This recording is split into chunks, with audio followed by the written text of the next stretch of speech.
So why was this the right time for you to tell your story? 20 years. 20 years since I put out the first record, so it was great to have this done in time to come out with the 20-year anniversary album and give you the whole story from a whole nother side, from a documentary side, and just, make it all the way clear.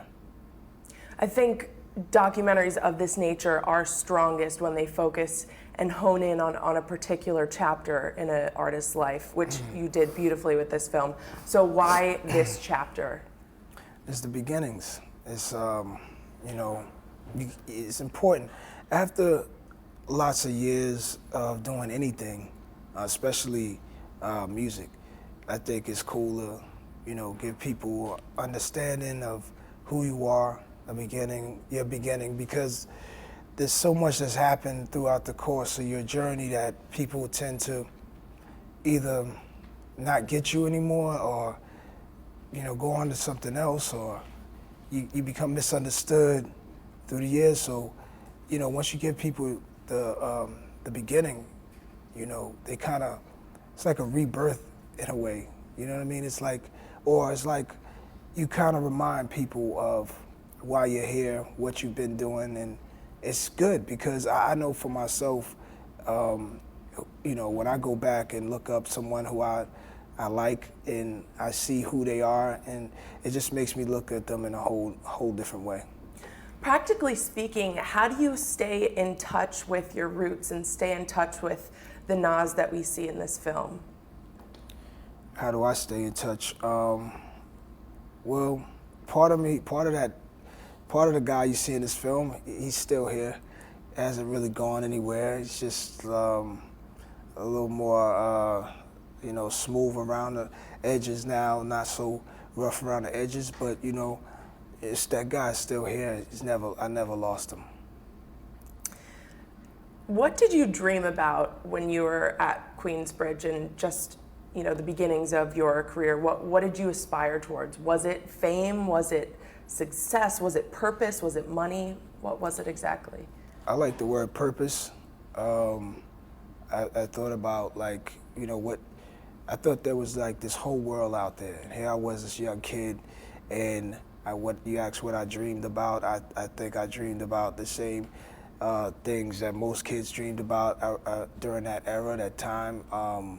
But I thought about writing, and I thought about writing screenplays, something like a Rocky or a Star Wars. Of course, that wasn't my thing, but music was. So I thought that music could still bring me anywhere I wanted to go. If I wanted to become a screenplay writer, if I wanted to score movies, if I wanted to make albums, I thought that music was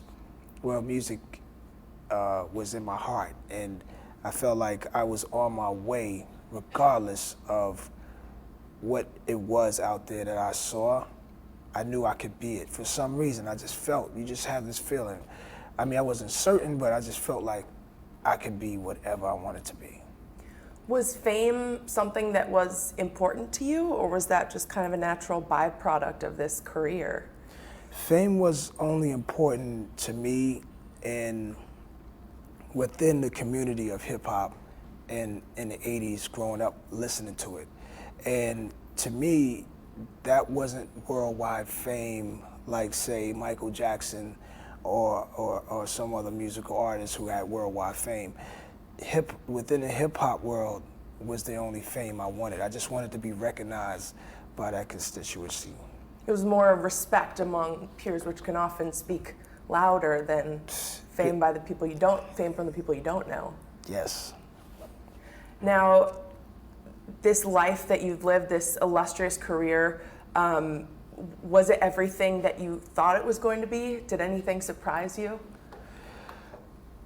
Yeah, it really shows you, it opens doors that you were waiting for your whole life to open, and then you see what's on the other side of those doors and not everything you were hoping for. And, it's a lonely place, it's a exciting place, unpredictable, Um, you know, I saw people, throw it all away too early. I saw very talented people throw it all away, and that's disheartening. But, at the same time, you know, I knew that it wouldn't be an easy ride. I knew it wouldn't be, peaches and cream. I knew it would be crazy. So I anticipated crazy, and I was crazy enough for it. How did you avoid some of the pitfalls that some of your peers became ensnared by? I honestly think that I have angels out there, and they've been pulling me through it, and they've been pulling me away from that, pulling me out of that pothole.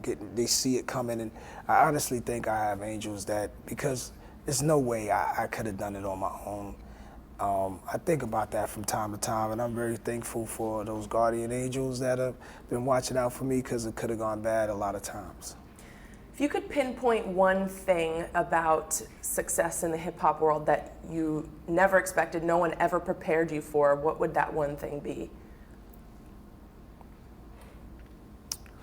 Well,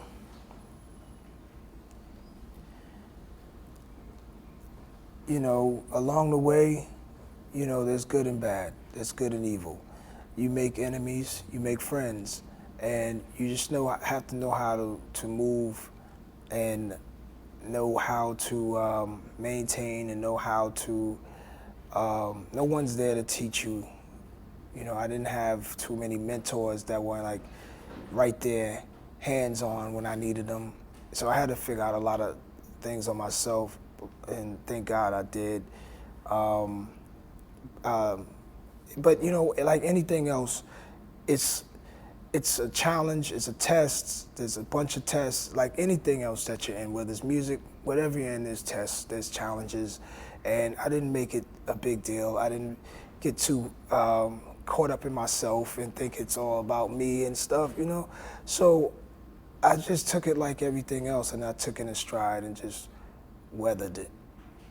I think you'll always be remembered as one of the most authentic voices that hip hop has ever heard.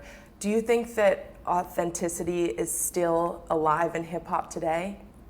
Like anything else, once there's a new thing, it becomes, the leeches grab it, and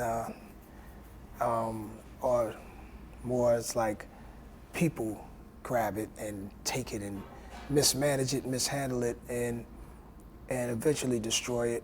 But hip hop is strong enough that it only allowed people to grab the outskirts, the outer surface.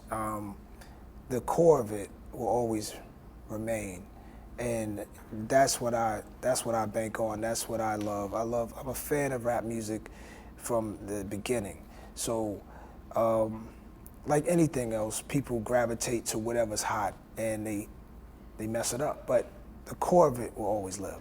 Who are some of the most authentic voices in rap music today, do you think? I'm old school, so authentic voices to me is Chuck D from Public Enemy, Slick Rick, Ice Cube's Straight Outta Compton album, Death Certificate. There's so many great ones from the era before me. I really hold them up high. Finally, one last question for you. If you made Illmatic in New York City today, how different do you think the lyrics would be? Only difference today would be the slang. The content is pretty much what's happening today. But it would just probably be the slang, and then things different, like technology, references to different things that we have around today, like iPhones, just things like that. But the core, the content is still the same. The content is the same, which is a good and bad thing. So it shows you that the world is not that much where it can get ahead of you and you can lose yourself. The world kind of stays the same in a lot of ways. They say the players change, the game remains the same, the players change. But yeah, so it's just the way it is in a good sense. But in a bad sense, it's like the content and the things I talked about are some of the social ills, and those things need to be fixed.